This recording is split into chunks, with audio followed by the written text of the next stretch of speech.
c'est qu'on fait le streaming en français sur Facebook et en russe sur VK.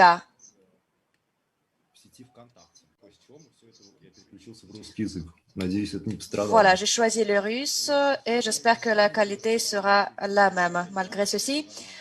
Ensuite, nous postons les enregistrements en russe et en français sur les playlists correspondants sur YouTube et vous pouvez toujours les revoir. Et donc, le sens de le concept de cette série de rencontres, c'est tout d'abord présenter qui est qui dans l'art moderne français, dans l'art contemporain français, mais l'essentiel, c'est que ce sont des artistes stock, comme on les appelle. Donc, l'avantage de ces artistes stock, c'est que, en fait, ce sont des conversations. Et notre invitée d'aujourd'hui est une artiste excellente d'origine française, Jeanne Susplugas. Et donc, aujourd'hui, c'est une occasion rare. C'est une occasion rare où on n'avance pas du côté des technologies parce qu'il y a certaines éditions où on ne parle que des technologies, par exemple du full dome, des projections vidéo, de l'acousmonium comme la dernière fois.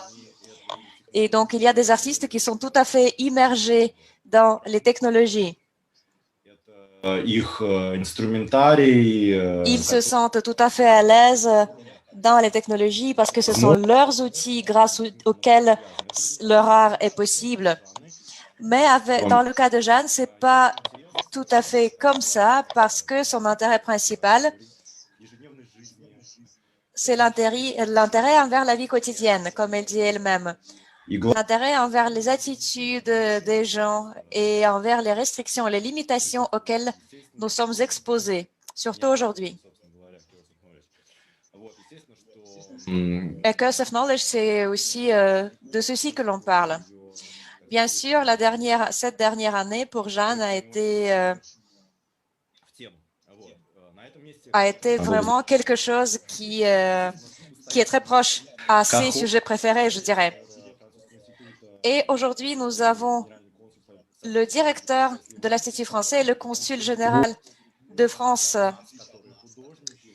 Pascal Slivanski. Lui, il est un communicateur génial, il est directeur et le manager génial. Et il peut nous parler de l'éducation, des carrières, des expositions, des biennales, des festivals auxquels prennent part nos invités, y compris Jeanne. Nous, on ne sait pas parler comme lui. Malheureusement, il n'est pas présent. Donc, on attend Pascal pour la prochaine fois. Et bien sûr, je conseille à tous ceux qui nous regardent aujourd'hui de revoir les éditions précédentes et aussi de consulter les ressources, par exemple les travaux de Jeanne, dont certains sont disponibles pour prendre connaissance de ces travaux, de ces œuvres qui sont très, très intéressants. Et vous pourrez peut-être discerner les différentes tendances dont elle s'inspire. N'hésitez pas à prendre connaissance avec ces projets de galerie, avec ces expositions. Et donc aujourd'hui, on va parler de son œuvre et de la technologie qui est altérée, je crois, dans son œuvre. Donc, à mon avis, ce ne sont pas juste des installations, ce ne sont pas juste des films d'animation, ce n'est pas juste des performances, mais ce sont des livres, par exemple, qui proviennent de la performance. Donc, c'est quelque chose à la frontière des genres et des formes, et il est difficile de trouver les frontières, il est difficile de discerner ces frontières.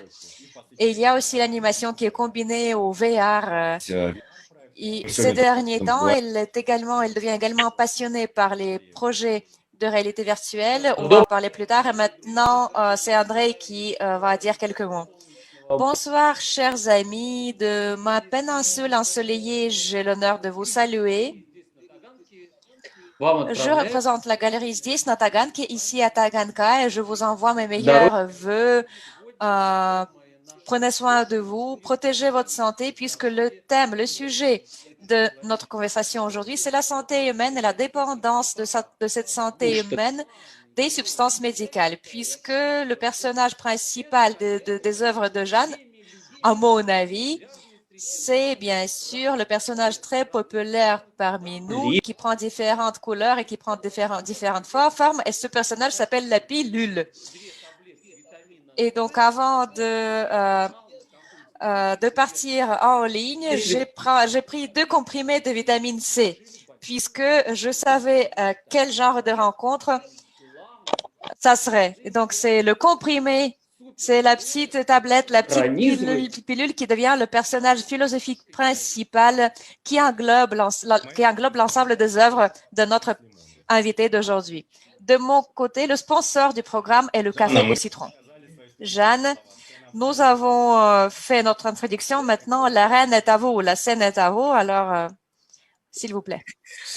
Bonsoir, tout le monde. Alors, je sais que là, vous venez de voir juste une sélection de quelques-unes de mes vidéos.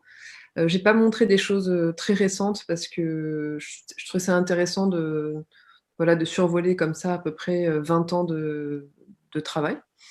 Donc, c'est très rapide, bien sûr, mais voilà, c'est des choses qu'on va retrouver au fil de ce que je vais vous montrer et puis de la discussion. Avant de vraiment commencer, je voulais enchaîner par juste quelques images, un PDF, parce que là, comme vous avez vu que de la vidéo, j'aimerais bien qu'il y ait quand même quelques images de mon travail en général. J'ai choisi très peu de choses pour pas que ce soit trop fastidieux.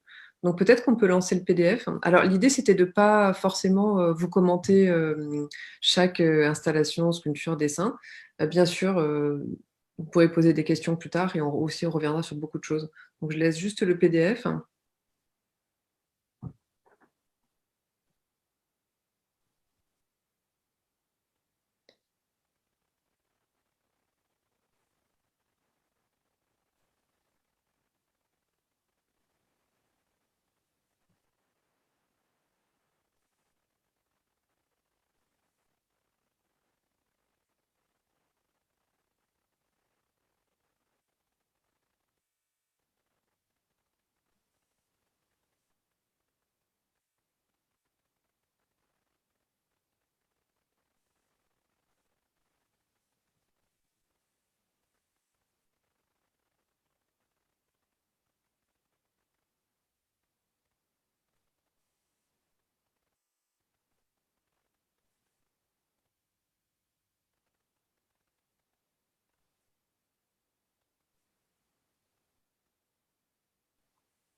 Ok, donc merci. Juste voilà, quelques images en vrac. Pareil, hein, une sélection de pièces on va dire de 98 à peu près, la Maison Malade, à aujourd'hui. Donc des choses très différentes pour vous montrer que ce qui m'intéresse avant tout, ce sont les idées et que finalement les médiums sont au service de mes idées. C'est pour ça qu'on peut voir du dessin, des installations, de la sculpture, du verre, de la céramique. Alors bien sûr, c'est pas, je maîtrise pas toutes ces techniques. J'en maîtrise certaines. Je continue à faire les dessins et puis à faire certaines installations. Mais par exemple, pour les œuvres en verre ou en céramique, je fais appel à des artisans et des artisanes. Et c'est quelque chose qui m'intéresse beaucoup, de travailler avec d'autres personnes, parce que c'est aussi comment faire sortir les autres de leur zone de confort, et aussi comment moi me faire sortir de mes zones de confort, parce que souvent on pense que quelque chose est faisable et finalement ça ne l'est pas, ou l'inverse. Et j'aime bien cette rencontre à un endroit pour que ce soit possible. Là, à la base, l'invitation, c'était assez axé sur les nouvelles technologies, de ce que j'ai vu. Donc, je voulais quand même vous montrer ça avant de vous montrer surtout et qu'on se concentre surtout sur les 2 derniers projets que j'ai pu faire. Comme vous l'avez dit dans vos introductions, c'est vrai qu'on vient tous et toutes de traverser une période plus ou moins compliquées et plus ou moins difficiles selon ce qu'on fait. Alors, en tant qu'artiste, je peux dire que j'ai pas forcément beaucoup souffert du premier confinement qui a été quand même très sévère en France. Je sais pas trop en Russie, mais je pense aussi. Dans la mesure où les artistes, en tout cas moi, j'ai l'habitude d'être confinée. Et c'est vrai que mes sujets en fait de prédilection tournent autour de ces notions d'enfermement, d'intimité, de maison. Donc finalement, il y a quelque chose qui a résonné en moi lors de ce premier confinement. Et j'ai été pas mal sollicitée d'ailleurs par des critiques d'art, historiens de l'art, enfin des gens qui m'ont appelée, j'ai répondu à des entretiens, parce que justement, tout d'un coup, mon travail résonnait aussi différemment à leurs yeux. Et en fait, tous ces entretiens m'ont obligée, quelque part, à me reposer des questions sur mon propre travail et de le voir aussi sous un prisme différent, qui était celui justement de tout d'un coup cette maison qui à la fois nous a protégés et à la fois s'est mise à se refermer sur nous, à nous enfermer. Et c'était très intéressant pour moi de voir comment finalement les gens, ne serait-ce que dans un cercle relativement proche, comment les gens vivaient cet enfermement, même s'il était plus confortable que d'autres enfermements, qui a pu quand même être difficile. Et finalement, là, on est un petit peu plus d'1 an plus tard et finalement, on est toujours confinés, même si c'est plus souple.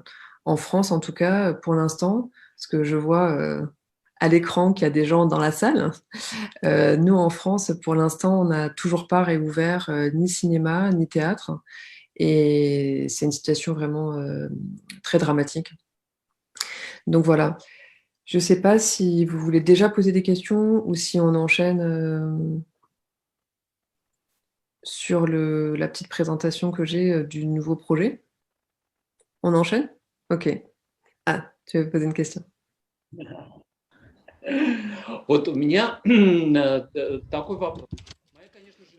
Voici ma question. Le travail que j'aime le plus, c'est la composition chimique sous forme de disque, donc de telle ou telle substance. Ce que j'aime beaucoup, c'est d'avoir au-dessus de ma tête un mobile donc de cette bol. Donc merci pour cette œuvre magnifique. Voici ma question. Il y a beaucoup de médicaments dans différentes performances.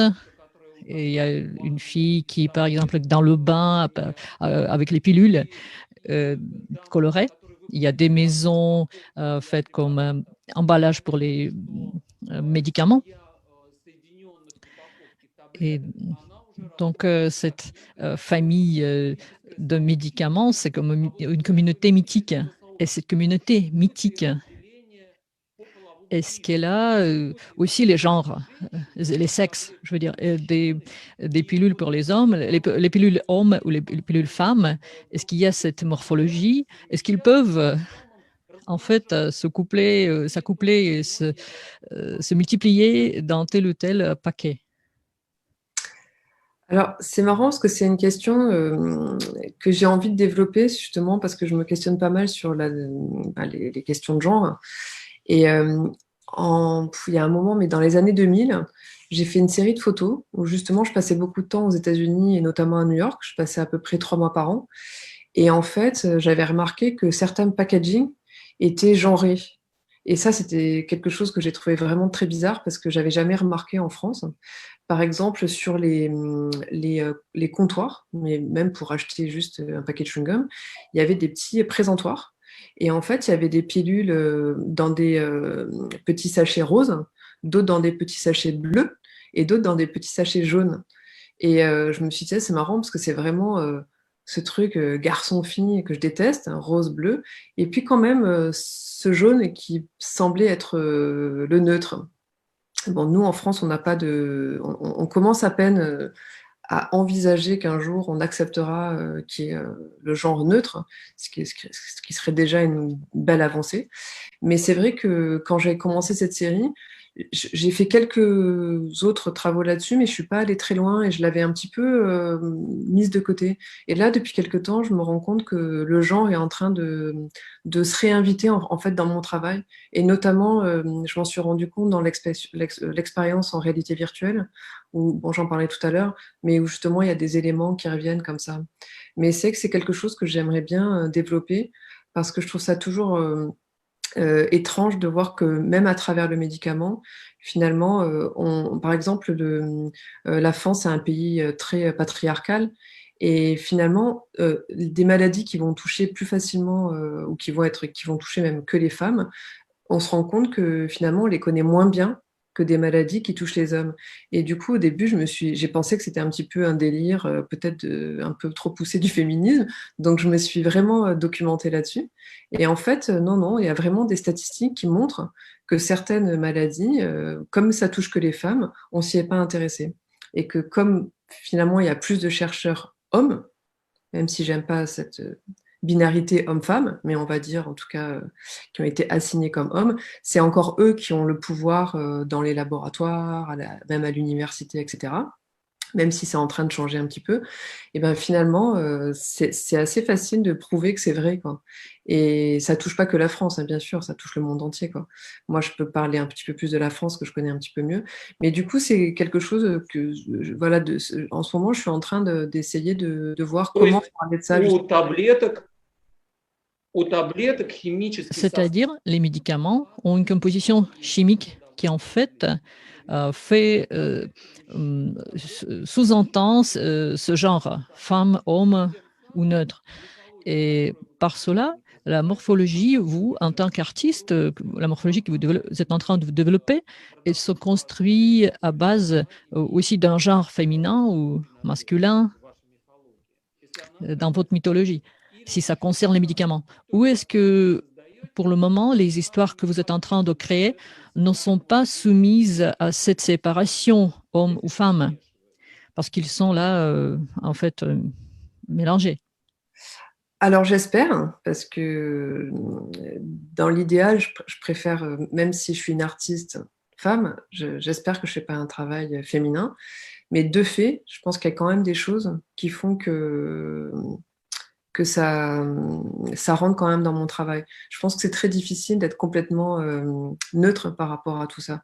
Parce que dès que je commence à parler de toute façon justement du genre, puisque j'en parle à ma manière, je pense qu'on peut voir quand même que mon travail est le travail d'une artiste femme, même si c'est pas l'idée et que j'espère que je vais pas vers ça parce que vraiment au contraire, ça fait longtemps que j'essaie de me dire que vraiment toutes ces histoires de genre me paraissent complètement folles en fait. C'est là où on a l'impression qu'il y a une évolution, il y a carrément il y a toujours des pas en arrière. Et donc, j'essaie d'en parler à ma manière, sans faire un travail dit féminin. Je pense qu'à une certaine époque, c'était important, dans les années 70, par exemple, de justement axer le travail vers ce côté féminin, de l'accentuer et que ça devienne caricatural, hein, d'une certaine manière. Aujourd'hui, je pense qu'on est un petit peu dans autre chose et qu'on peut aborder ces questions-là de manière un petit peu plus distante et de manière différente parce qu'aujourd'hui, on n'est pas tout à fait au même endroit qu'il y a quelques années. Je ne sais pas si j'ai répondu à la question, mais... Oui, j'explique pourquoi je pose toutes ces questions sur vos personnages médicaments et pilules. Est-ce que vous sentez vraiment leur différence en termes de sexe, de genre? Parce que dans nos programmes, déjà à plusieurs reprises, les héroïnes sont porteuses et les sources d'idées picturales très, très puissantes. Ce que vous êtes en train de développer à travers une rangée d'expériences visuelles, en fait, elle change cette frontière, elle met floue cette frontière entre le féminin, l'art féminin et l'art masculin. Parce qu'en Russie, quand on écrit un article et on dit artiste avec en fait, en disant au final que c'est une artiste.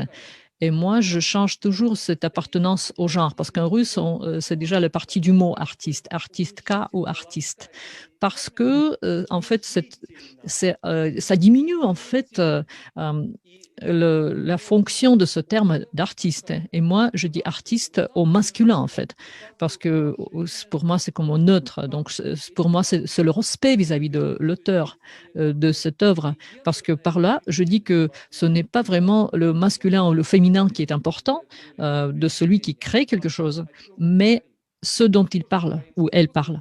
Et avec votre art,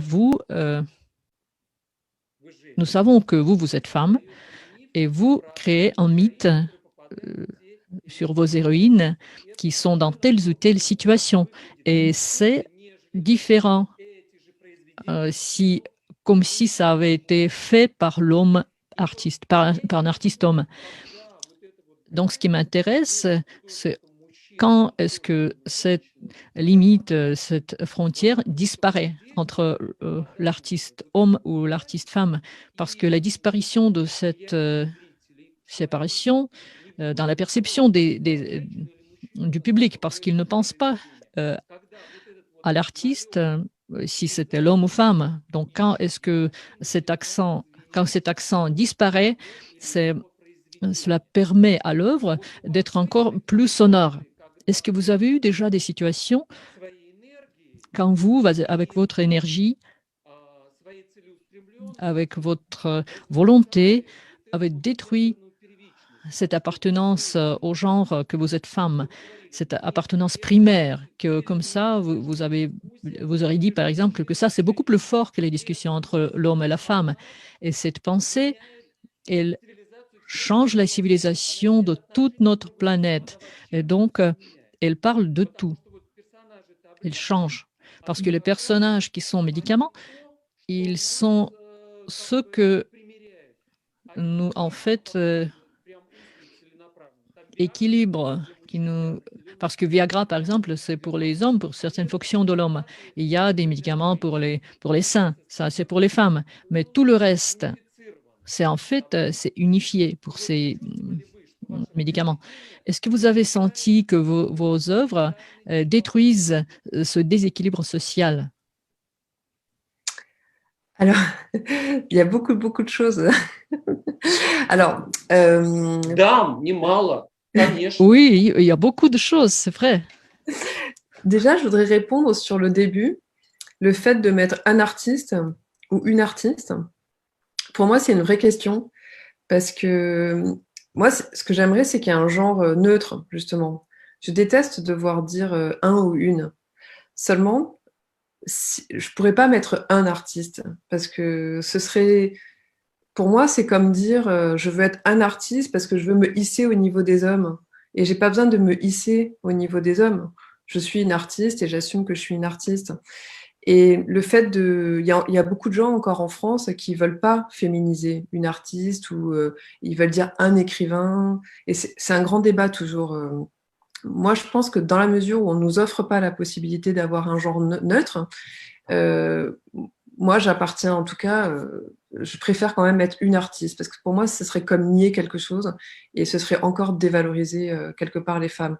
Même si encore une fois, je le répète, pour moi, c'est très binaire de dire un homme, une femme. J'ai été désignée comme femme, voilà, ça n'a pas été toujours très simple. Maintenant, c'est comme ça.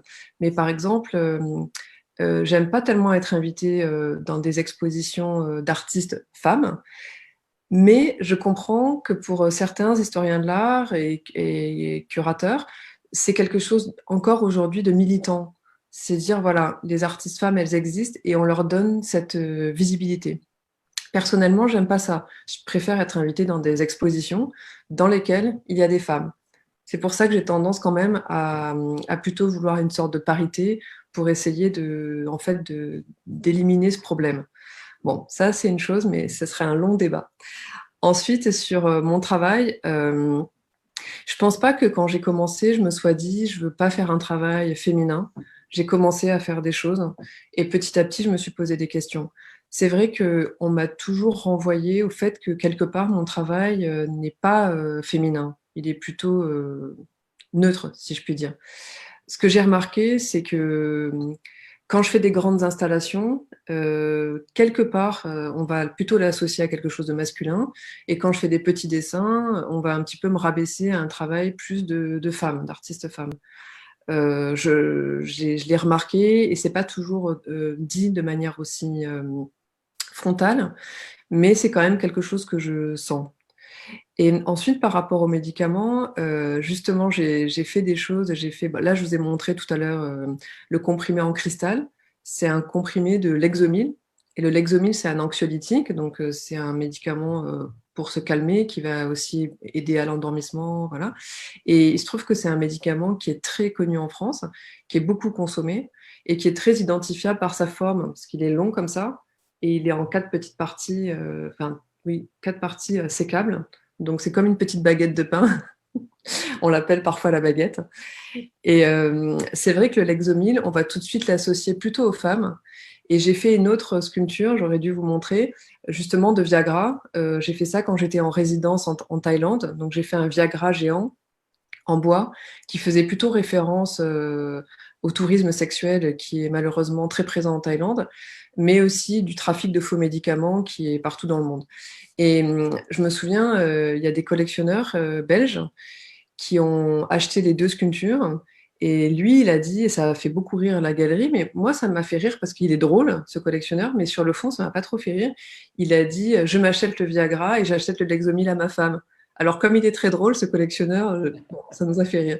Mais en fait, sur le fond, j'aime pas beaucoup rire de ça parce que on tombe à chaque fois dans cette caricature d'une forme de l'homme qui perd sa puissance ne serait plus tellement un homme, donc hop, il prend du Viagra pour retrouver de la puissance, et puis ce Lexomil parce que la femme est toujours déprimée et qu'il faut l'aider nerveusement en permanence, quoi.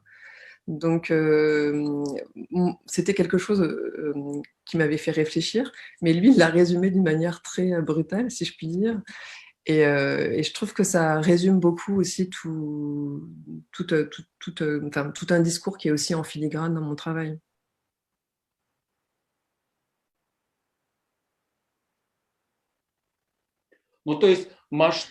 C'est-à-dire l'échelle de vos œuvres, quand vos œuvres sont grandes, vos sculptures sont grandes, donc cette échelle, cette grandeur détruit la frontière de votre sensation que vous êtes femme, que vous créez quelque chose d'universel.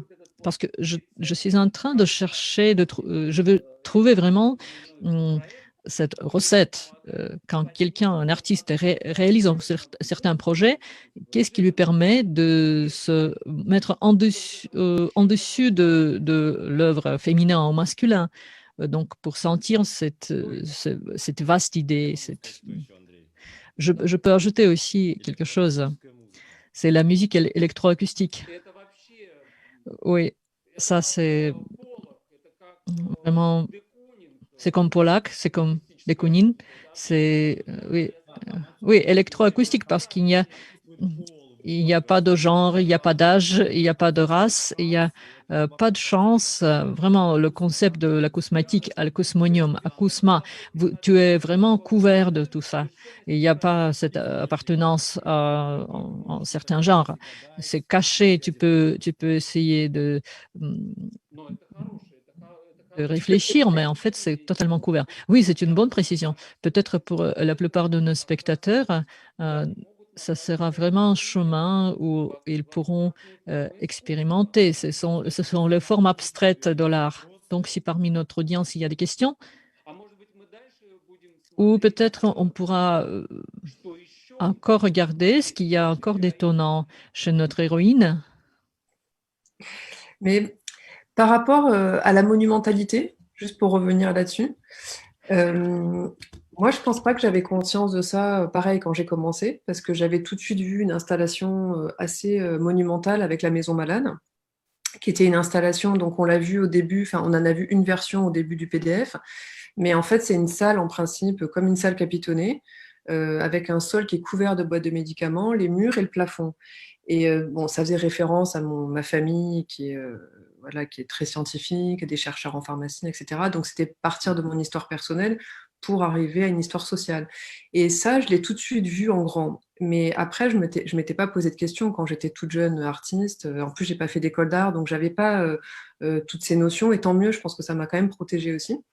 Mais j'en ai vraiment pris conscience au fil du temps. Et surtout parce que j'ai eu une exposition il y a quelques années à Bruxelles et j'ai recroisé un curateur très connu, hein, peut-être que vous connaissez, Jérôme Sens, qui m'avait justement invité à faire la Maison Malade en Espagne. Et il m'a dit, ton expo, elle était bien, mais tu m'avais habitué à des choses plus monumentales. Et c'était vraiment bien qu'il me fasse cette réflexion parce que j'ai pas trop su ce que ça voulait dire sur le moment, j'ai pas trop su quoi répondre. Et après, j'ai réfléchi et j'en ai parlé à ma galeriste que j'aime beaucoup. Et je lui ai dit, mais tu sais, en fait, même toi, en tant que galeriste femme, tu vas faire plus facilement confiance à des hommes artistes qu'à des femmes artistes. Tu vas leur offrir l'espace le plus grand, tu vas leur offrir, tu as une manière de les inviter qui est différente. Et elle aussi, elle m'a dit que ça l'avait fait réfléchir. Et je pense que ça m'a aidé à vraiment prendre conscience qu'il y a des choses qu'on associe beaucoup, enfin, vraiment naturellement aux hommes. Et c'est vrai dans l'art public, par exemple, aussi. Quand je suis en concours face à des hommes, j'avais pas vraiment réfléchi à ça au début, mais c'est vrai que c'est plus dur pour les artistes femmes. En fait, on nous pose des questions, il faut qu'on rassure en permanence les architectes, les gens de l'urbanisme, etc., alors qu'on est professionnel. Moi, ça fait 20 ans que je fais des expos et tout ça, et il n'y a jamais rien qui est tombé, il n'y a jamais rien qui s'est cassé. Donc, je sais de quoi je parle. Et c'est très étrange, parfois, c'est un petit peu, c'est limite humiliant, quoi, de devoir encore se justifier toujours et 2 fois plus. Et ensuite, pour terminer, dans le PDF, vous avez vu une installation qui s'appelle Pink House. C'est l'espèce de grande niche comme ça, qui est une maison, qui est assez grande en fait, parce qu'on peut rentrer à plusieurs à l'intérieur. Donc c'est plus comme une caravane, hein. Et je me souviens que c'était évident que pour moi, je voulais la faire rose parce que je rentrais d'une résidence au Japon. Et ça parlait aussi à la fois du problème de l'espace au Japon, hein, parce qu'ils ont très peu de place et donc ils sont obligés d'inventer des choses pour que les choses s'imbriquent, pour toujours gagner de la place, mais aussi ce lien avec la sexualité et puis le rose qu'on voit comme ça à l'extérieur dans la rue qui signifie un lieu lié à la sexualité. Et, et je me souviens que pour moi, j'avais une vision, je voulais faire ça, j'étais sûre de moi, etc. Mais après, dans un second temps, je me souviens avoir eu un peu peur en me disant, j'ai quand même fait une maison rose et je suis une fille. J'ai eu un peu peur des réflexions. Alors, j'en ai pas trop eu, mais une fois, j'expliquais dans une conférence quand même que quand on est une artiste femme, d'une certaine manière, on va s'auto-censurer. C'est-à-dire que si on utilise certains matériaux, on va quand même, parce que j'en ai parlé avec d'autres artistes, hein, donc je me permets de dire on, mais en tout cas, je peux parler pour moi. Moi, je vais toujours réfléchir si j'utilise de l'or, de l'argent, si j'utilise du verre, qu'est-ce que ça dit justement du féminin et du masculin? Et une fois, j'ai dit ça dans une conférence devant un amphi avec des centaines de gens. Et je me suis fait vraiment attaquer par une artiste femme d'une autre génération qui n'a pas du tout compris et qui m'a dit que je me victimisais et elle m'a complètement agressée. Et c'était intéressant, c'était violent, mais c'était quand même intéressant de se dire que finalement, encore aujourd'hui, alors c'était il y a une dizaine d'années, mais encore quand même il y a 10 ans, on se posait encore ces questions-là.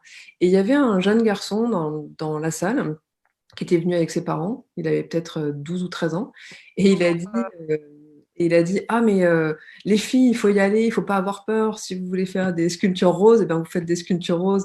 Et c'était marrant de voir 2 générations qui avaient finalement une réaction comme ça, parce que j'espère qu'en tout cas, on va aller vers quelque chose de plus neutre et où ces questions-là ne seront plus des questions. On peut se poser la question du genre, ça m'intéresse, mais en tout cas que ça sera posé différemment. Voilà. Jeanne, merci beaucoup pour cette réponse brillante. Et je vous explique pourquoi est-ce que j'ai entamé ce sujet. Au sein de ma galerie Здесь на Таганке, qui nous organisons des expositions de groupe.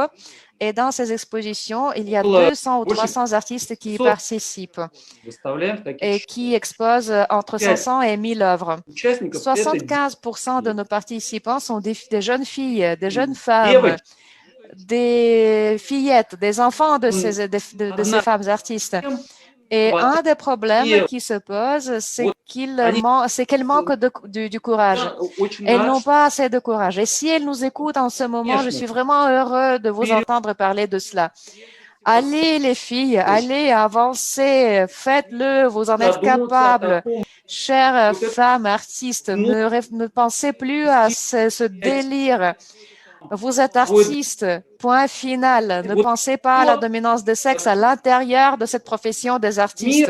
Si vous sentez la vogue, allez-y, faites-le. Le monde sera mieux après que vous le faites. Et plus puissante vous êtes, plus on aura d'exemples brillants d'expérimentation artistique et plus convaincante vous serez pour établir l'harmonie planétaire, l'équilibre planétaire. Pourquoi est-ce que j'aime le milieu artistique?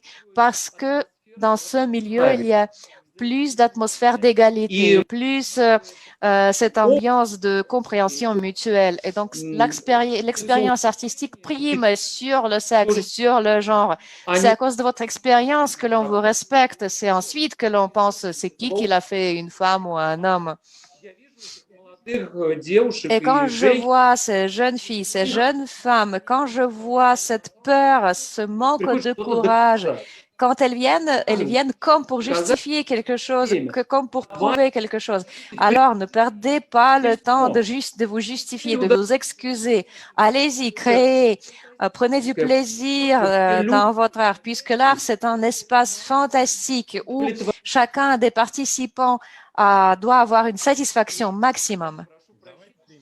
Jeanne, désolée pour mon discours enflammé, mais en fait, normalement, je suis tout à fait neutre par rapport au sexe et au genre de nos invités, mais c'est juste pour notre public, parce que je vous assure, regardez même la salle, il y a plus de filles que de garçons. Et dans leur subconscient, il y a toujours cette idée, cette question. Alors, est-ce qu'on prend le risque ou on ne prend pas le risque? Oui, mais oui, prenez le risque. Et si tu prends le risque, prends-le complètement. Fais découvrir ton talent. Fais découvrir ta curiosité. Suis ta passion pour l'expérimentation. Parce que dans ce cas, le résultat sera comme le vôtre. La présentation de 10 minutes qui nous coupe le souffle.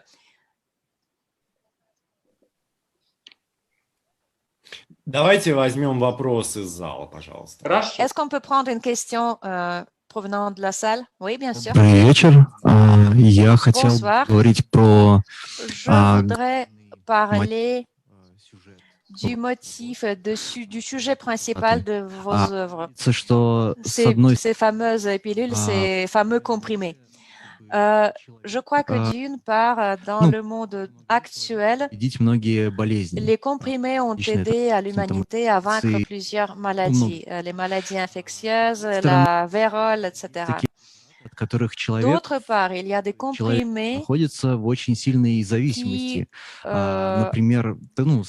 provoquent l'addiction et la dépendance. Par exemple, les antidépresseurs, les anti-anxiolytiques, etc., etc.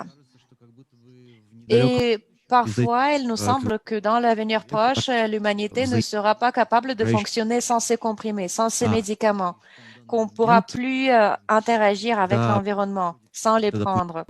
Et il nous semble parfois que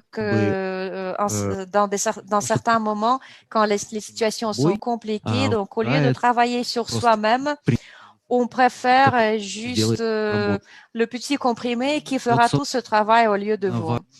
Et donc, ce qui m'intéresse, c'est votre opinion à ce sujet. Alors, comment voyez-vous cette dualité et quelle idée est plus proche de vous?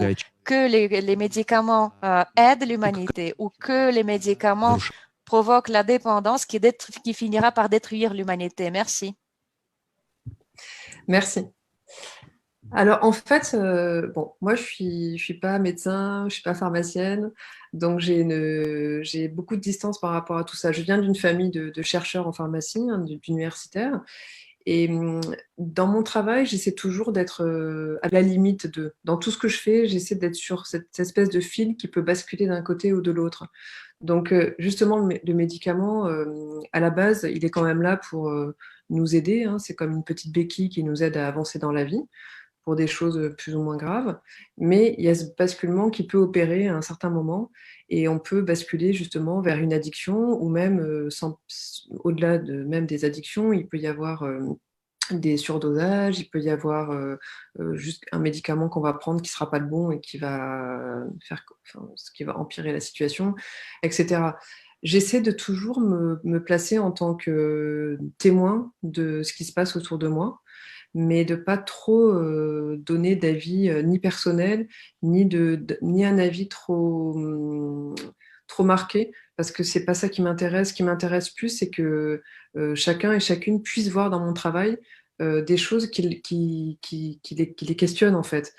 Que mon travail soit comme un miroir de nos propres mots, de nos propres interrogations. Je suis d'accord sur le fait que... Alors, je ne sais pas si j'irai aussi loin dans ma réflexion que sur une humanité qui ne serait plus capable de rien sans médicaments, mais comme pour beaucoup de choses, il faut juste être modéré en fait, hein, c'est toujours la même question. Mais c'est sûr que parfois, moi aussi, je trouve que c'est trop, parce que c'est ce que j'essaie quand même de souligner dans la maison malade, cette espèce de surconsommation de médicaments, d'un monde qui serait là, qu'on verrait justement qu'à travers le prisme du médicament. Et c'est ce que je disais tout à l'heure, en fait, la maison malade, quand je l'ai pensée, c'était voilà, partir de mon histoire pour aller vers une histoire sociale. Mais j'ai quand même repris l'esthétique d'une salle capitonnée qui fait référence aux hôpitaux psychiatriques. Et c'est justement ça, c'est la salle capitonnée, elle est là pour protéger le patient, mais finalement, quand on est à l'intérieur, elle l'enferme aussi complètement. Et donc, c'est toujours ça que j'essaie de montrer dans mon travail, sans aller trop d'un côté et sans aller trop de l'autre. Mais forcément que dans des pièces comme ça, ou dans j'ai fait tout un corpus aussi autour du trafic de médicaments dans le monde. Donc ça parle du trafic, bien sûr, en soi, mais c'est quand même un des trafics les plus importants au monde, avec le trafic d'armes. Et ça pose vraiment des questions quand même. Donc, à savoir que les faux médicaments, en fait, ils sont surtout fabriqués en Chine, au Pakistan, mais finalement, ils sont dans le monde entier via Internet et ils créent des ravages en Afrique. Donc, j'ai fait toute une série de dessins de femmes africaines qui tiennent des paniers de médicaments et d'enfants, où on dit qu'il y a à peu près 70% de faux médicaments qui ont engendré la mort de milliers d'enfants, hein, parce que parfois c'est juste du verre pilé, ou c'est des médicaments, c'est de la farine, etc. Donc j'ai essayé d'aborder différentes manières de voir ce médicament. Et il y a une forme d'ironie aussi, par exemple, dans la pièce que vous avez vue, dont je parlais tout à l'heure, qui est le comprimé de Lexomil en cristal. Le titre s'appelle Graal, donc je ne sais pas comment c'est traduit... Graal, bon, ça va être traduit en russe, et ça joue sur justement cette question-là. Finalement, c'est à la fois un anxiolytique, ça peut être à la fois comme une récompense, et à la fois ce cristal, c'est une matière très précieuse, quelque chose. Donc c'est à la fois quelque chose qui parle du fait que tout le monde n'a pas accès à cette forme de confort, si on l'entend comme un médicament qui serait une forme de confort. Ça ne l'est pas toujours, parce qu'il y a des gens qui en ont vraiment besoin, vraiment physiquement besoin. Et à la fois, dans d'autres pays, on n'y a pas du tout accès. Et à la fois, c'est quelque chose de très précieux, et ce verre, il est très fragile, comme le corps qui est très complexe et qu'on ne comprend pas toujours. Donc, dans mon travail, il y a tout ce questionnement aussi sur ce qui serait une sorte de médecine alternative. Et tout à l'heure, on faisait référence à la disco ball. Donc en fait, disco ball, vous en avez vu une image tout à l'heure, c'est une série de boules à facettes, vraiment réalisées comme des boules à facettes. Et en fait, elles reprennent la formule chimique de différentes substances. Donc, il y a l'éthanol, donc l'alcool, l'éther, justement un anxiolytique. Et ce sont que des substances qui ont un effet sur notre personnalité. Enfin, ça peut être parce que en le prenant, on peut avoir comment dire, un changement de notre comportement. Et en fait, l'idée, c'est que finalement, quand on est sous une boule à facettes comme ça, et qu'on danse sous la boule à facettes, l'idée, c'était qu'on pouvait être sous l'effet du produit. Mais en fait, en filigrane, ce que ça raconte, c'est que peut-être juste le fait de danser, c'est déjà une alternative à la prise de médicaments. Parce qu'en fait, quand on danse, on développe des hormones, hein, de l'endorphine, etc., des hormones, de l'hormone du bonheur, et que parfois, juste danser, ça résout aussi des problèmes. Et justement, cette pièce, elle parle vraiment de ça, quoi. Qu'est-ce qui vaut mieux, vers quoi on a envie de se tourner? Après, je veux pas diaboliser le médicament, parce qu'il y a des gens qui en ont vraiment besoin, et parfois, il y a des moments de la vie où on a vraiment besoin. Et ce qu'on est tous en train de vivre en ce moment repose aussi toutes ces questions à travers le vaccin. Alors, on va peut-être pas se lancer dans ce débat, mais ça pose beaucoup de questions justement sur tout ça.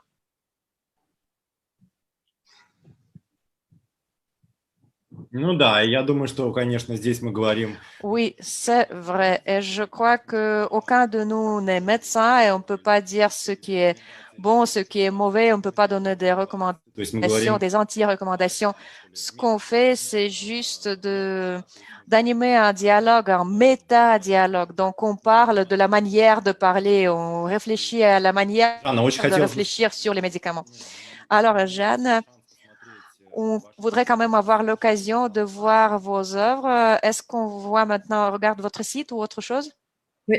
Alors, je vais juste en dire 2 mots avant qu'on lance le site. En fait, j'ai été invitée il y a quelques mois par un lieu à Paris qui s'appelle le Jeu de Paume, qui est un lieu qui est surtout dédié à la photographie.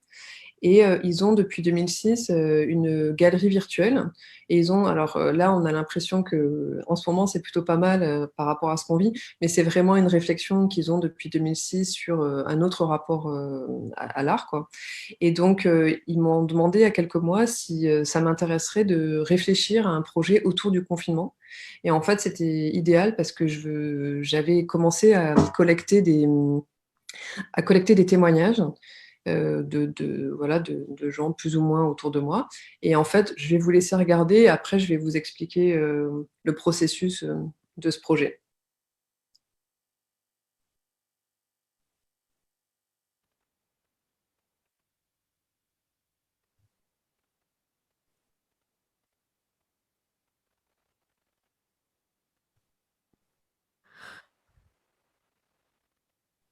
Une femme parle.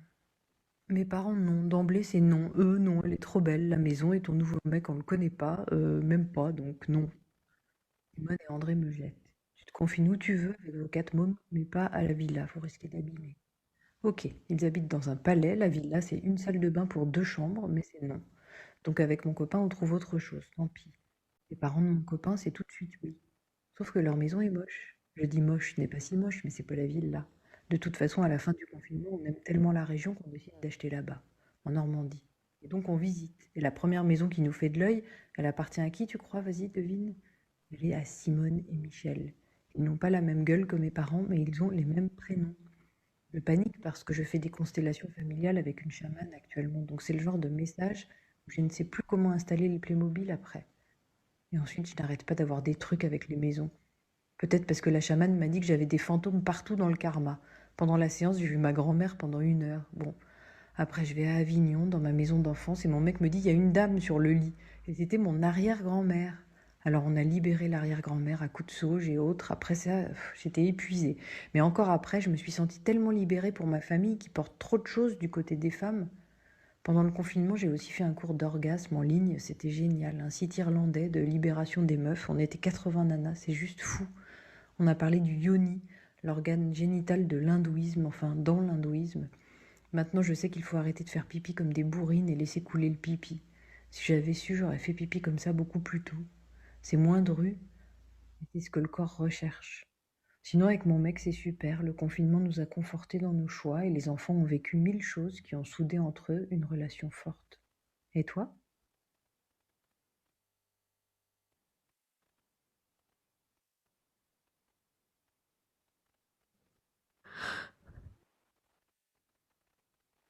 Un homme parle. Elle aime quand je chante. C'est ma voix qu'elle aime. Parfois, elle dit chante, s'il te plaît, chante, chante maintenant. Si je chante, ça veut dire qu'on n'est pas confiné. Alors je fais des concerts, je répète, je rentre vidée et je me sens bien, même si je gueule. Quand j'ai des concerts, je chante, c'est vrai, mais parfois je m'énerve quand même. C'est brutal, c'est pas contre elle, c'est parce que je bois trop. Après, je lui fais des reproches. Je lui reproche que je bois. Je sais que c'est n'importe quoi, mais elle aussi le sait. Alors elle a une façon de s'énerver, ou au contraire d'attendre que ça passe et de se terrer. Une façon qui m'énerve. Tout m'énerve chez elle quand je bois et qu'elle me regarde ou qu'elle regarde le niveau de la bouteille. Ça, c'est le pire. Mais quand je ne chante pas, tout m'énerve encore plus. Elle n'ose même pas regarder le niveau de la bouteille. En ce moment, je n'ai pas de contrat, aucune perspective, pas de spectacle, pas de public. Et le pire de tout, c'est de sentir que si je ne chante pas, je ne lui plais pas. Alors je gueule. Mais gueuler, c'est pas chanter, ça ne lui va pas, ça se voit. Elle aime ma voix quand je chante, mais quand je ne chante plus, elle ne m'aime pas.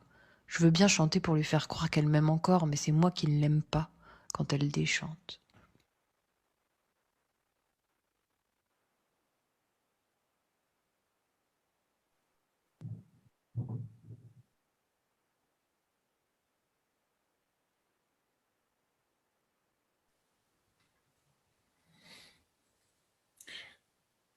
Жанна, у вас, во-первых, выключен микрофон, о чем я вам сейчас напоминаю. Во-вторых, скажите сразу, там же... Jeanne, tout d'abord, vous avez le micro éteint. Et puis, dites-nous tout de suite combien vous avez de vidéos. Parce qu'il y a une histoire très intéressante sur comment vous avez créé tout ceci. C'est l'expérience de votre vie, mais vous avez recueilli ces histoires. Vous êtes allé voir l'écrivain, si je comprends bien, l'histoire de ce projet. En fait, c'est ça. Vous avez 11 histoires, c'est ça? En fait, c'est Marta Ponza qui travaille au Jeu de Paume, m'a invitée pour ce projet. Et donc, elle, ça l'intéressait que je travaille autour du confinement parce que par rapport justement à mon travail, dont on a parlé tout à l'heure, du lien que je peux avoir avec la maison, et aussi beaucoup de mes travaux, en fait, sont basés sur des témoignages que je collecte autour de moi. On n'aura peut-être pas le temps d'en parler ce soir, mais c'est quelque chose que je fais depuis le début. En fait, je collectionne beaucoup de témoignages et après, à partir de ça, j'en fais quelque chose. Alors, je suis pas sociologue, mais ça permet de sentir quand même des choses qu'on peut finalement retrouver à plus grande échelle. Et le confinement, il y avait un petit peu trop de choses à aborder, donc j'ai décidé de le centrer plutôt sur la relation de couple. Et en fait, j'avais déjà commencé à noter des histoires qu'on me racontait parce que je me disais, c'est fou parce que dans un cercle relativement proche, il y a déjà des histoires complètement abracadabrantes, quoi. Des gens qui se sont séparés brutalement, d'autres au contraire qui se sont retrouvés, enfin, des tas d'histoires. Et du coup, quand on m'a proposé ça, j'ai continué à faire ces témoignages et j'ai tout un travail que je réalise avec des auteurs et des autrices, en fait. C'est-à-dire, j'ai commencé il y a presque 20 ans à travailler. Une des premières personnes, c'était Marie Dariussec, qui venait d'écrire un livre qui s'appelle Truisme. Et en fait, son livre m'a vraiment bouleversée. Et je me suis dit, il faut que je travaille avec elle, il faut que je la contacte. Et je l'ai contactée. Et en fait, elle a écrit un texte pour moi par rapport à des mots-clés que je lui avais donnés. Et il se trouve qu'en fait, Marie Dariussec, quand je l'ai appelée, en plus je ne le savais pas, elle est la figure en fait publique d'un médicament que des femmes ont pris il y a quelques années pour ne pas faire de fausses couches, et en fait qui a créé des malformations chez leurs enfants, les garçons comme les filles. Et du coup, les enfants, on les appelle, le médicament s'appelle le Distilbène, et on les appelle les enfants Distilbène. Ce sont des enfants qui ont beaucoup de mal à avoir eux-mêmes des enfants. Et donc, Marie Dariussec a écrit un texte autour de ça. Alors, comme ça paraît triste, et ça l'est, c'est très triste, mais elle a beaucoup d'humour et le texte est très drôle. Et c'est ce que vous avez entendu dans le film au début qui s'appelle Iatrogène. Donc voilà, juste pour faire le lien avec la littérature. Donc la littérature, c'est clairement un de mes fils rouges, c'est une de mes sources d'inspiration vraiment principales. Et j'ai différents axes. Soit je commande des textes à des auteurs et des autrices, comme je viens de dire, comme Marie Dariussec, Basile Panurgia, Marie-Gabrielle Duc, Nicolas Ray.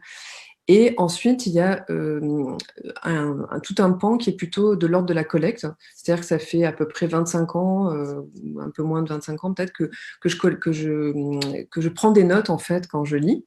Et toujours autour de mes sujets de prédilection, hein, toujours autour du médicament, d'une forme de maladie, souvent des personnages qui sont un peu des anti-héros, quoi, des espèces de losers qui sont addicts, on ne sait pas trop à quoi, ça peut être au travail, ça peut être à l'alcool, ça peut être aux médicaments. Et j'aime bien d'ailleurs cette ambiguïté. Et en fait, ces phrases, je les utilise pour réaliser des dessins, des pièces lumineuses, des films, des pièces sonores, enfin plein de choses. Et il y a des phrases et il y a aussi des extraits de texte que j'utilise pour des grandes installations, comme des sortes de bibliothèques vides. Bon, je ne peux pas vous parler de tout ce soir. Et justement, là, pour ce projet, pour le jeu de paume, en fait, j'ai contacté une écrivaine qui s'appelle Claire Castillon, que j'aime vraiment beaucoup. Pareil, j'ai rencontré vraiment son écriture il y a quelques années, à travers un livre qui s'appelle Insectes. Et quand j'ai lu ce livre, ça fait partie de ces lectures où on a l'impression qu'on ne sera pas exactement tout à fait la même personne après avoir lu ce livre. Et ce livre, c'est des nouvelles très très courtes, hein, parfois de 2 ou 3 pages, mais c'est tellement incisif, ironique. Enfin, vraiment, c'était assez dur comme lecture, mais je savais que je voulais travailler avec elle et je savais que j'espérais que ça arrive. Et pour ce projet-là, je l'ai contactée, on ne se connaît pas, on ne s'est jamais rencontrés parce qu'il y a eu le confinement qui a fait qu'on n'a pas pu en fait se rencontrer. Et du coup, je lui ai expliqué mon projet, je lui ai envoyé les témoignages que j'avais collectés. Et en fait, l'idée, c'était qu'elle parte de ces témoignages et que ce soit le point de départ d'une histoire ou juste une sorte de traduction avec son écriture à elle. Donc parfois, elle est restée très proche du témoignage et parfois, elle s'est un petit peu plus éloignée. Et ce qui m'intéressait, c'était vraiment d'avoir un point de vue littéraire, parce que comme ça, je savais que le son allait être important, c'était vraiment important que les textes soient aussi... pour moi, c'est comme de la poésie aussi, hein, quand j'écoute ça. Et ce qui était très marrant, c'est que j'avais déjà une liste de comédiens et de comédiennes avec lesquels j'avais envie de travailler. Et en fait, Claire Castillon, elle a fait quelque chose d'assez marrant, c'est que comme elle m'a dit, ça va être quelque chose d'écouté, je ne veux pas vous envoyer les textes écrits, parce que quand on lit quelque chose qui va être écouté, c'est pas très joli. Et donc, elle m'a envoyé des petites capsules sur WhatsApp où elle s'enregistrait et elle me lisait son texte. Et au fil du temps, quand j'entendais sa voix, je suis complètement rentrée dans cette voix que je trouvais incroyable, qui est une voix que je trouve à la fois presque une voix d'enfant, mais pas vraiment. Il y a quelque chose aussi de très sensuel dans cette voix et de très captivant. Et donc, je lui ai demandé si elle m'autoriserait à finalement garder sa voix. Et au début, je pense qu'elle était un petit peu surprise parce que c'était pas l'idée. Mais finalement, elle a accepté. Et moi, ça me plaît vraiment beaucoup. Et c'est vrai que j'ai eu beaucoup de retours aussi sur sa voix. Donc, j'espère que maintenant, elle aime s'écouter, parce que c'est jamais très facile de s'écouter. Donc voilà. Et ce projet qu'on a fait avec le jeu de paume, juste pour préciser, c'est une collaboration avec un autre lieu qui est à São Paulo, au Brésil, qui s'appelle Aarea. Et en fait, ils ont une série comme ça, une sorte de co-commissariat entre Aarea et le jeu de paume. Donc voilà, comme tout le monde était de toute façon dans des villes différentes, on a travaillé à distance sur tout ça. Так, а сколько всего там видео? Я сейчас, пытался пересчитать, там штук 14. Combien de vidéos est-ce que vous avez? Il y en a presque 14. J'ai essayé de compter. Et derrière chaque vidéo, en fait, il y a un j'ai essayé de calculer de combien de projets est-ce qu'il s'agit. En fait, j'en ai gardé 12, mais c'était dur de choisir parce que, en fait, c'est fascinant, toutes les histoires qui sont sorties pendant ce confinement. Encore une fois, des histoires plus ou moins drôles ou plus ou moins tragiques, mais c'était assez passionnant quand même au niveau humain. Et c'est vrai que comme je travaille sur ça, sur l'humain, les gens me racontent aussi assez facilement des choses assez intimes. Donc après, bon, bien sûr, c'est à moi de garder la bonne distance, mais ça aurait pu continuer comme ça, voilà. Après, l'idée, c'est que ce projet, c'est donc un projet qui est essentiellement online, qui est présenté jusqu'au... Et en fait, l'idée, c'est qu'on puisse cliquer sur une seule fenêtre si on veut, ou tout regarder. Mais j'aime bien l'idée qu'on peut aussi regarder qu'une ou deux fenêtres et que ça suffit, quoi. Qu'on n'a pas forcément envie de tout regarder, qu'on peut y revenir un petit peu quand on veut. Я просто сейчас не очень отсюда вижу маленькое окошечко нашей любимой En fait, c'est pas très visible. Je vois notre audience un peu. Donc, si vous avez des questions, montrez-le parce que vous êtes très petit. Je ne vois pas votre réaction. Ce que j'aime beaucoup, c'est de ne pas laisser de côté l'heure parce que nous avons un autre sujet intéressant. Jeanne, pardon. On peut en parler. C'est concernant... André, vous avez fait un signe pour passer à l'autre œuvre que j'attends avec impatience. Vous voulez dire que je dois... Non, montrez l'œuvre suivante. Oui, elle est vraiment classe. C'est juste un petit commentaire. Oui, je suis d'accord. J'ai une série d'œuvres qui s'appelle Over Translation. En fait, l'idée est la même. C'est l'idée de Darwin. Si on regarde les enfants, comment ils se comportent, on voit qu'ils aiment courir, ils sont très communicatifs, mais jamais vous ne verrez des enfants qui veulent écrire ou lire. Donc, ça c'est pas possible. Donc, pour moi, ce n'est pas du tout bizarre pour moi que vous avez réagi au message WhatsApp, etc. Donc, je propose de passer à l'autre sujet. Peut-être on peut commencer juste par le teaser, comme ça, quand je vous parle, c'est un petit peu plus concret. Des petits fagnons, un petit monde, une maison tous en campagnier. Des dragons à 2D pour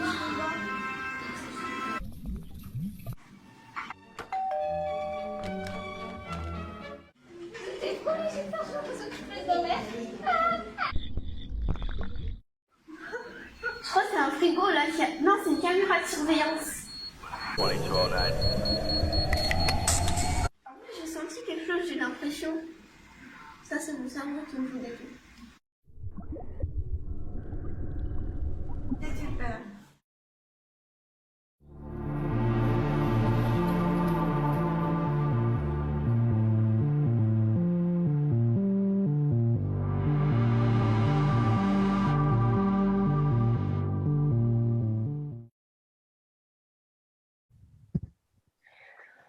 Ok, bon, c'est juste un teaser, donc c'est très court, mais c'est un projet en réalité virtuelle et c'est vrai que c'est difficile de montrer des images parce que quand on montre les vidéos qui sont prises à l'intérieur du casque, c'est vraiment pas très représentatif. Donc voilà, j'ai pris le parti de vous montrer juste le teaser qui est assez marrant, donc voilà, c'est pas moi qui l'ai fait. J'ai pensé que pendant que j'allais vous expliquer, vous parler un petit peu de cette pièce, on pouvait mettre le PDF, qui est un PDF de présentation. Donc c'est pas pour que vous le lisiez, c'est pour que vous voyez les images. Donc je vais vous parler pendant que vous voyez des images, ça sera plus concret. Mais en gros, j'ai commencé il y a peut-être 4-5 ans à vraiment m'intéresser à la réalité virtuelle. Et j'étais totalement fascinée, enfin je le suis toujours par cette nouvelle technologie. Et je me suis dit, j'aimerais bien peut-être un jour faire quelque chose avec ça. J'avoue qu'il y a quelques années, c'était encore très abstrait pour moi parce que déjà, c'est quand même compliqué de se lancer dans un projet comme ça. Et surtout, je voulais que ce soit le bon projet par rapport à ce médium-là. Donc, j'ai juste attendu que ce soit le bon moment et j'ai expérimenté des choses pour essayer un petit peu de comprendre. J'ai eu la chance d'être invitée été 2019 à une résidence VR qui est liée au VR Festival à Arles et qui a été vraiment le déclencheur. Donc, l'historique, en fait, de ce projet, c'est que j'ai commencé il y a 3-4 ans à peu près à discuter avec un neuroscientifique de l'Institut Pasteur à Paris sur le cerveau, en fait, et sur plein de choses autour du cerveau, sur les représentations, sur où est-ce qu'on en était dans la recherche, etc. Et j'étais assez fascinée parce que dans mon travail, il y a toute une histoire de ramification. Là, vous avez vu mes cheveux comme ça, les petites maisons qui s'envolent et qui embarquent des objets, les arbres généalogiques que vous voyez à l'écran et vous voyez aussi derrière moi, qui sont aussi des histoires de ramification. Et tout ça, finalement, était assez proche du cerveau. Donc là, sur l'image que vous voyez, en bas, c'est un dessin qui s'appelle In My Brain. Et en fait, c'est une série que j'ai commencée donc il y a à peu près 4 ans. Ce sont des portraits de gens, en fait. Je demandais aux gens, qu'est-ce que vous avez en ce moment dans la tête, à quoi vous pensez? Et là, les gens me livrent des pensées immédiates. Donc, par exemple, là, j'ai envie de faire de la musique, j'ai besoin de faire un voyage, faire un break, je me sens déprimée. On voit d'ailleurs une petite boîte de Lexomil par rapport à la conversation de tout à l'heure, en bas à droite, la petite boîte grise. Et puis, par rapport à ces pensées un peu vraiment immédiates du quotidien, des pensées qui vont être un petit peu plus récurrentes, obsessionnelles, des pensées peut-être plus profondes aussi, des gens qui me disent j'ai très peur de la maladie, j'ai très peur de la mort, je suis très inquiète pour ma famille, voilà, des choses comme ça. Et moi, en fait, j'essaie de retranscrire ce que les gens me disent par des dessins très simples, parfois qui sont même à la limite du pictogramme, pour essayer de recréer un langage universel. En tout cas, un langage qui peut être un petit peu comme ça, décodé par le plus grand nombre. Et ces dessins sont assez proches de dessins presque d'enfants, hein, parce que c'est toujours quelque chose dans mon travail. On peut s'arrêter sur cette image. Dans mon travail, en fait, il y a souvent, c'est ce qu'on disait tout à l'heure par rapport aussi aux médicaments, il y a toujours aussi un basculement, on n'en a pas encore parlé, sur l'aspect de mon travail et ce que ça raconte. L'aspect, il est toujours, il est en principe séduisant ou drôle, enfin quand j'y arrive. En tout cas, il y a quelque chose qui va faire que je vais chercher les gens pour qu'ils rentrent dans mon univers. Donc là, c'est un dessin presque d'enfant, mais finalement, qu'est-ce que ça raconte derrière? À quel moment, on parlait du basculement tout à l'heure, à quel moment ça bascule vers quelque chose de beaucoup plus grinçant, de beaucoup plus inquiétant? Et ça, c'est tout le temps présent dans mon travail. Un fil de lumière qui va nous attirer. Finalement, quand on s'approche, on voit le mot addictine et qu'est-ce que ça raconte. Donc ça, c'est quelque chose de vraiment important dans mon travail. Là, toujours pour revenir à ce projet de réalité virtuelle, en fait, il y a 2 ans, j'ai été invitée par Le Bon Marché à Paris, qui est un grand magasin en fait, à réaliser une œuvre c'était une semaine sur les nouvelles technologies et j'ai fait un projet sur Snapchat et en fait, sur Snapchat, il suffisait de lever les sourcils comme ça et hop, il y avait une sorte de mini plongée dans le cerveau, un mini voyage parmi des neurones et des pensées et on arrivait à la fin sur une image qui changeait selon un algorithme. Et en fait, je me suis rendu compte que beaucoup de gens se faisaient avoir. C'est-à-dire qu'ils me disaient: «Oh là là, mais comment tu sais que je pensais à ça ou à ça?» Et après ils disaient: «Ah oui, non mais je suis bête, c'est juste des dessins». Et je me suis dit: «Mais si on peut se faire avoir par, quelque chose d'aussi, court que Snapchat», puisque c'est vraiment moins de 10 secondes, c'est peut-être le projet que je devrais développer en réalité virtuelle. Et du coup, je me suis orientée vers ça. Donc, si on s'arrête sur cette image, quand on met le casque en fait, de réalité virtuelle, on arrive dans une skybox comme ça et on voit une petite maison voilà et en fait, en s'approchant de la maison, quand on rentre dans la maison, en fait, la maison, elle symbolise, la boîte crânienne et quand on rentre dans cette maison, en fait, on arrive dans une espèce d'infini, un ciel comme ça de neurones. Donc ça, c'est la deuxième image et ensuite on regarde comme ça, parce que c'est toujours assez fascinant quand même, l'univers de la réalité virtuelle. Et en fait, on voit toutes ces pensées et il y a une navigation qui s'opère. On a l'impression que c'est une navigation qui est complètement aléatoire, mais en fait, c'est pas vrai. C'est nous qui avons une action sur la navigation. Selon ce qu'on regarde, là, par exemple, dans la deuxième image, on voit une île et dans la troisième image, on voit un ordinateur. Si on a regardé vers l'ordinateur, en fait, on va être attiré par l'ordinateur. Ce qui fait qu'en fait, personne ne peut faire le même voyage parce que l'expérience, elle fait en fait des hectares Et on peut, même si on connaît le principe, on peut pas faire 2 fois le même voyage parce qu'il y a trop de chemin en fait. Et l'idée, c'était que en fait, au fur et à mesure de l'avancée dans l'expérience, en fait, les idées deviennent de plus en plus sombres. Au début, on arrive dans un monde un peu magique et merveilleux, avec plein de pensées joyeuses, comme ça, qui paraissent en tout cas joyeuses. Et en fait, en avançant dans cette navigation, ça devient de plus en plus oppressant, justement grinçant, etc., jusqu'à des pensées vraiment très noires. Et finalement, la seule issue, c'est de sortir de l'expérience et finalement, on sort par une fenêtre. On retrouve l'idée de la maison. Et là, vous venez de voir juste sur l'image précédente, là, que, en fait, voilà, cette image-là, merci. En fait, c'est la même maison qu'on retrouve à l'extérieur de l'expérience. C'est-à-dire qu'en fait, je voulais redonner une forme de matérialité à quelque chose de très immatériel. Et donc, j'ai fabriqué une maison, qui est une maison comme un paravent. Et en fait, on rentre, on passe par la porte, on s'assoit, voilà, il y a un tapis, on s'assoit sur des fauteuils confortables et on vit l'expérience. Et pour moi, c'était très important, au-delà du fait que je voulais matérialiser quelque chose, c'était très important pour moi qu'on puisse aussi être dans un espace dans lequel on se sente vraiment bien. Parce qu'en fait, la réalité virtuelle, souvent, elle est, quand on l'expérimente, on devient aussi un peu l'acteur d'une performance qu'on n'aurait pas voulu faire. Et j'aime pas trop cette idée, en fait. Je trouve que c'était peut-être marrant il y a quelque temps, et ça peut l'être encore de manière ponctuelle. Mais en tout cas, moi, par rapport à mon expérience, c'était pas l'idée, parce que c'est vraiment un voyage très onirique à travers le cerveau. Et pour garder ce côté très onirique, j'avais envie qu'on soit vraiment confortable, qu'on soit protégé du regard des autres et qu'on soit bien. Et le son qui a été réalisé par un compositeur français qui s'appelle Vincent Lagadrière a été vraiment composé pour l'expérience.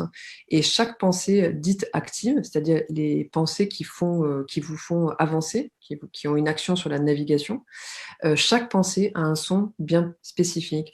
Ce qui fait qu'on passe aussi par des musiques très joyeuses et, et aussi par des musiques qui vont être beaucoup plus dures et angoissantes.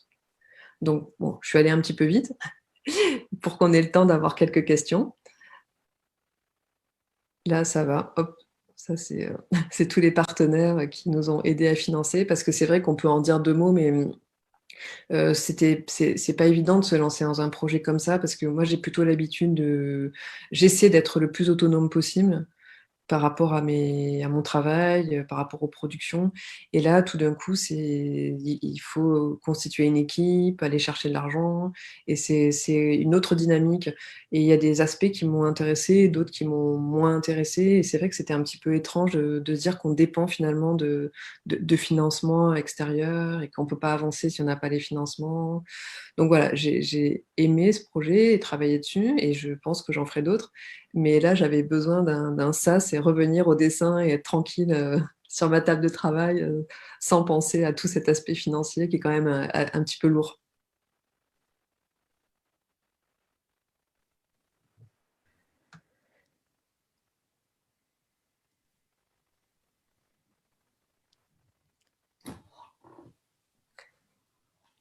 Вопрос, Жанна. Question, Jeanne. Vous avez parlé du son, que le son est lié à l'expérience immédiate, quelque chose. Peut-être je n'ai pas très compris la liaison. Le lien, c'est le son qui est en fonction de la réaction ou comment, de vos mouvements, donc où ce n'est pas réactif. Est-ce que c'est actif ou réactif? Donc comment ça se produit avec le son? En fait, dans l'expérience, il y a à peu près peut-être 300 pensées à peu près qui sont partout. Mais parmi ces 300 pensées, il y en a seulement 35 qui sont actives. C'est-à-dire qu'ils vont avoir une action sur la navigation. Donc, par exemple, tout à l'heure, on a vu l'ordinateur. Si on est attiré par l'ordinateur, on a attaché un son qui est spécifique à l'ordinateur.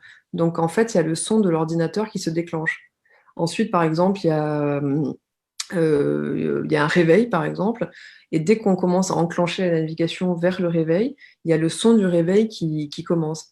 Et c'est un son à la fois musicale, il y a une vraie musicalité, mais l'idée aussi, c'est que comme moi je suis très attachée, comme j'ai dit tout à l'heure, au texte et à la littérature, j'étais un petit peu frustrée de ne pas pouvoir... je voulais pas qu'il y ait de sous-titres, parce que le sous-titre en réalité virtuelle, il doit suivre le regard, et du coup je trouve que ça casse un peu la magie, en tout cas d'une expérience comme la mienne.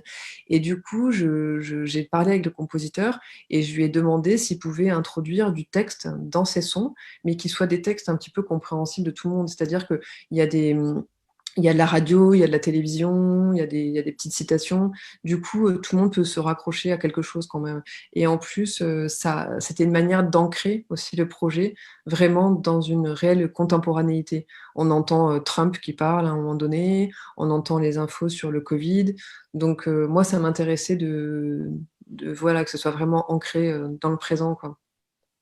Et le travail du son, c'était vraiment génial parce que j'ai rédigé des textes pour chaque pensée. J'ai essayé d'exprimer ce que je voudrais que la personne qui va expérimenter l'œuvre, ce que je voudrais que la personne ressente. Et c'était pas évident d'expliquer au compositeur parce que parfois je disais voilà, ah là je veux que ce soit joyeux et qu'on ait l'impression que tout va bien, mais que tout d'un coup on soit dans quelque chose qui devienne, qu'on se pose la question de est-ce que c'est joyeux, pas joyeux, enfin bref, des choses qui sont assez subtiles mais qui parlent de la vie de tous les jours. Et en fait, il a vraiment très très bien compris et je trouve qu'il a réussi à vraiment traduire ce que je lui ai demandé par un son, par son... Je parle de musicalité parce qu'on est quand même très proche de la musique, même s'il n'y a pas de différence entre du son et de la musique, mais à des moments, c'est vraiment très joyeux et ça donne presque vraiment envie de danser. Et je trouve ça, toi qui es compositeur, je trouve ça absolument fascinant de pouvoir faire passer autant d'émotions dans des sons qui sont très très courts en fait, parce que une pensée, ça va être moins d'une minute. Et c'est un peu comme tout à l'heure, ce qu'on a vu par rapport au projet du jeu de paume. Je suis totalement fascinée par les auteurs et les autrices qui arrivent à dire autant de choses dans un texte qui finalement va être dit en 1 minute ou 2 minutes. Et ça, je lui avais dit, il faut pas que ça dépasse 2 minutes. Et elle a vraiment réussi cet exercice que je trouve vraiment, vraiment difficile en fait.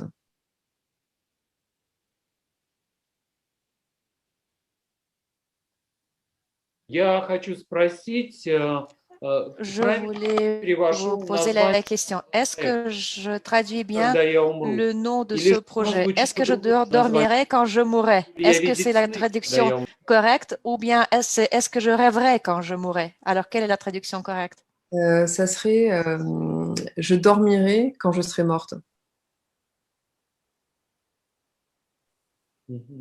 Мне очень нравится эта métaphore. J'aime beaucoup cette métaphore et le nom de ce projet m'a fait me souvenir d'un détail de ma biographie. Je faisais du vélo et une voiture est rentrée dans mon vélo et j'ai perdu la connaissance lors de cet accident. Je me suis réveillée quelques jours après l'accident. Et la seule chose dont je me souvenais, c'est que quand je disais adieu à la réalité, j'avais vraiment vu le tunnel lumineux, mais à la fin, il n'y avait pas de mots. Il y avait juste une sorte de tunnel qui m'attirait. Donc, j'ai suivi ce tunnel et au bout de 3 jours, je me suis réveillée. Mais je n'ai pas fait de rêve, ça c'est sûr. Aucun rêve. Et c'est pour ça que j'ai vraiment aimé cette phrase que vous avez utilisée comme titre, puisque justement, ça m'a fait revenir dans cet épisode de ma biographie. Et quand j'ai regardé votre présentation, j'ai vu la vidéo entière. J'ai vu ce que voient les participants de cette performance quand ils mettent la casque de VR. Est-ce qu'on peut regarder ça maintenant? Je pense qu'il n'y a que le teaser en fait. Hein. J'ai pas vraiment de vidéo beaucoup plus longue. Только тизер, то не можем показать. Но, друзья, вы можете на Vimeo... Ah d'accord, donc s'il n'y a que le teaser, essayez de trouver le deuxième fragment sur Vimeo cet épisode est plus détaillé et il m'a encore plus marqué parce que ça parle vraiment de l'état de notre système nerveux, du système nerveux de l'individu contemporain et aussi des ponts neuroniques qui relient nos différentes réactions en un système cohérent et complexe, en un organisme qui est capable de réagir à tous les phénomènes du monde extérieur. Et bien sûr, le coronavirus et toute la pandémie ont exacerbé nos réactions. Et c'est pas par hasard qu'on discute de façon tellement détaillée les différents aspects de la médecine, l'aspect médicamenteux de l'œuvre de Jeanne, puisque c'est d'actualité sans précédent aujourd'hui. Tout le monde discute les vaccins, se dispute sur les vaccins. Tout le monde parle des stimulateurs qui permettront à votre corps de protéger, de renforcer le système immunitaire. Donc, toutes les discussions tournent autour les comprimés, les poudres, les pilules, donc toutes sortes de médicaments. Donc, je vous conseille vivement de regarder ce deuxième épisode du film qui est disponible sur Vimeo. Et encore une fois, merci pour ce projet brillant et excellent et pour cette collaboration excellente avec les musiciens et les écrivains. Je voudrais juste partager un peu mon expérience. Une fois, j'ai essayé de travailler avec les écrivains et les écrivaines russes, mais les émotions que ça a provoquées étaient plutôt du genre négatif. Parce que moi, j'étais très enthousiaste. J'ai dit, j'ai inventé un concept, allons faire une pièce, allons créer quelque chose. Mais les écrivains étaient tellement fainéants, tellement,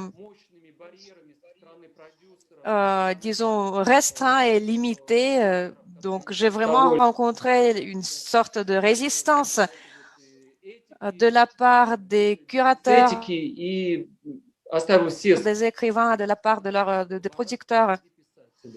Et donc, ensuite, j'ai laissé toute tentative de collaborer avec les écrivains. Avec les compositeurs, pour moi, c'est beaucoup plus facile. Je ne sais pas pourquoi, mais ils sont beaucoup plus mobiles. Et donc, travailler avec eux, c'est un grand plaisir. Et maintenant, on est en train de créer un projet conjoint et j'essaie de contacter directement les artistes que moi, je voudrais voir au sein du projet. Mais parfois, je rencontre vraiment une sorte de... Donc, je sais pas, une peau tellement épaisse que j'arrive pas à les voir et sentir vraiment. Une fois, j'ai un écrivain qui m'a proposé de lire à haute voix les textes. C'est vrai que pour les artistes, ce sont deux impressions différentes. Quand vous écoutez les textes et quand vous lisez les textes, ça active les différents hémisphères du cerveau. Donc, l'hémisphère qui écoute le texte est lié à l'oreille. Celui qui fait le traitement de l'information visuelle est lié à l'œil. Donc, ceci permet de construire les images. Donc, ce sont deux différentes fonctions de l'artiste. Et c'est pour ça que je dis que la première chose que j'ai ouverte au sein de ma galerie, c'était une librairie. Parce que pour moi, l'artiste qui lit, il entraîne sa fantaisie, il entraîne son imagination. Il n'est plus soumis aux stéréotypes. Et donc, l'écrivaine qui m'a lu son texte, qui m'a fait écouter son texte, elle a déjà dirigé mon potentiel vers une certaine piste, vers une piste spécifique. Donc, j'ai eu de sa part une idée de, disons, convergente. Et ça a été une situation unique. Mais malheureusement, cette situation n'est pas très répandue en Russie. Et je voudrais vraiment rencontrer plus d'écrivains qui soient mobiles, qui soient flexibles. Je suis d'accord avec ce que André vient de dire.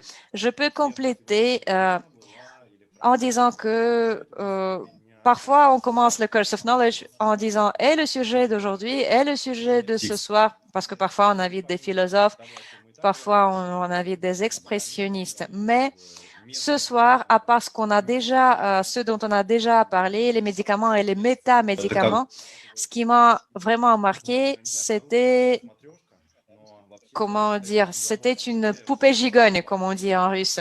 Mais en fait, j'ai aimé l'idée du cosmos organisé au niveau macro et au niveau micro. Et j'ai aimé les références à l'architecture. Je crois que Jeanne est un exemple brillant de cette union entre le macro et le micro. Les maisons que vous construisez, elles sont deux, mais elles sont placées dans une maison plus grande. Cette maison plus grande est placée dans la galerie et les personnes, les visiteurs entrent dans une troisième maison. Et comme ça, on peut continuer jusqu'à l'infini. Oui, c'est vrai. Donc, merci beaucoup. Merci à vous. Juste pour répondre aux rêves, en fait, l'expo que j'ai en ce moment, alors j'ai 2 expos assez importantes qui sont fermées en ce moment en France, donc qui devraient réouvrir peut-être à un moment donné. Et l'expérience VR, elle est montrée en ce moment à Avignon. Et pour le week-end d'inauguration, en fait, on a été invité par la French Tech, qui est un organisme qui organise des événements, à organiser une table ronde. Et justement, moi, souvent, on m'associe à ce qu'on appelle le mouvement art et sciences. Mais moi, le lien que j'ai à la science, il est surtout émotionnel. C'est-à-dire que je vais m'appuyer sur des articles que je vais lire, je vais m'appuyer beaucoup sur les entretiens que je vais avoir avec des scientifiques, que ce soit des psychiatres, des neuroscientifiques, des pharmaciens, des médecins. Mais ensuite, la manière dont je vais le traduire, ça va être surtout émotionnel. Et justement, pour la table ronde, j'avais invité un psychiatre et il y avait aussi une neuroscientifique qui était qui est spécialiste des rêves. Et c'était vraiment très bien d'échanger avec elle parce que j'ai appris beaucoup de choses sur le rêve et c'est pas le propos de ce soir. Mais justement, une des questions que j'ai posées, c'est finalement comment on différencie une pensée d'un rêve, parce que tout ça, c'est finalement complètement lié, quoi. Et il n'y a pas vraiment de réponse. Et elle disait que elle, ce qu'elle aimait beaucoup dans l'expérience VR, c'est la liberté que nous, on a, les artistes, d'inventer quelque chose que les scientifiques doivent prouver. Elle essaye de comprendre qu'est-ce qui fait que les neurones, à un moment donné, créent les rêves. Et quelque part, elle m'a dit, vous avez fait ça comme ça avec vos dessins et ça l'a amené à réfléchir à son propre travail différemment. Et c'est quelque chose que je trouve très intéressant, c'est comment les scientifiques apportent aux artistes et comment les artistes apportent aussi aux scientifiques, peu importe le niveau de l'apport, mais en tout cas, l'échange, je le trouve vraiment hyper intéressant. Et là, le prochain projet que j'ai en VR, il est aussi lié à tout un monde de scientifiques. Et la dernière chose que je voulais dire, c'est que justement pour cette table ronde, moi, j'avais invité aussi une chamane. Et finalement, elle ne pouvait pas venir parce qu'elle avait une autre date ailleurs. Mais on a prévu justement d'essayer de faire quelque chose ensemble sur la manière dont par rapport à ce que je disais tout à l'heure sur la disco ball et des produits qui peuvent nous amener dans des états modifiés de conscience, comme la danse aussi, hein, pour ne pas parler que de produits artificiels, comment aussi dans le chamanisme et dans d'autres culture, on peut aussi avoir des modifications de son état. Bon, là, j'ouvre des portes dont on n'a pas vraiment le temps de discuter, mais j'ai l'impression que je suis de plus en plus dans le noir. Oula. Voilà.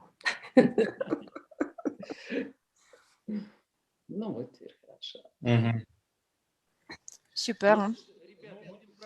Alors, chers amis, je crois qu'il est temps de se dire au revoir puisqu'il nous reste 3 minutes. Et je voudrais remercier chaleureusement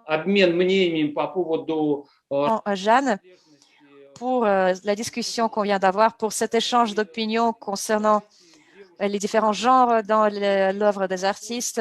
Et puis, une autre idée, les filles artistes, les femmes artistes, soyez plus courageuses. C'était un des accents de notre rencontre de ce soir, puisque si vous êtes courageuses et si vous êtes fortes, vous enrichirez l'industrie de l'art, de la peinture et de l'art par vos expériences uniques. Et nous, on a besoin d'être rafraîchis.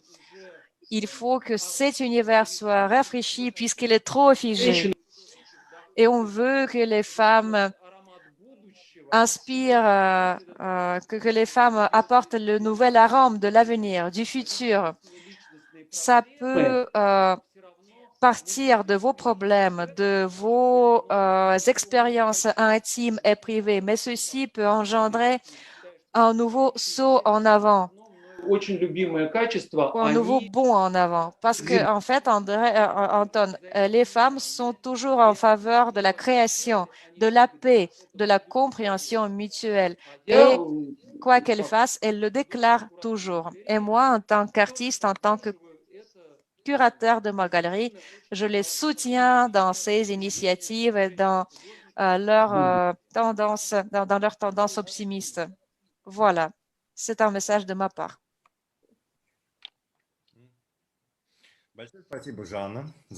Merci beaucoup, Jeanne.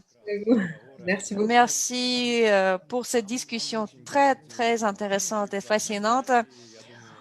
On est très intéressé à rester en contact avec vous pour être au courant de tous les protocoles des réunions avec les chamans. C'est très intéressant d'en savoir plus et on espère quand même que le confinement sera bientôt fini. On peut éventuellement réfléchir au programme de rencontres après le confinement. Merci encore une fois au laboratoire de nouveaux médias, à la Galerie SDIS Notagan qui est à l'Institut français, mais surtout à tous ces collègues qui ont assisté à cette rencontre et qui rendent ces rencontres possibles de façon technique, de façon conceptuelle. Bon, il est temps de partir.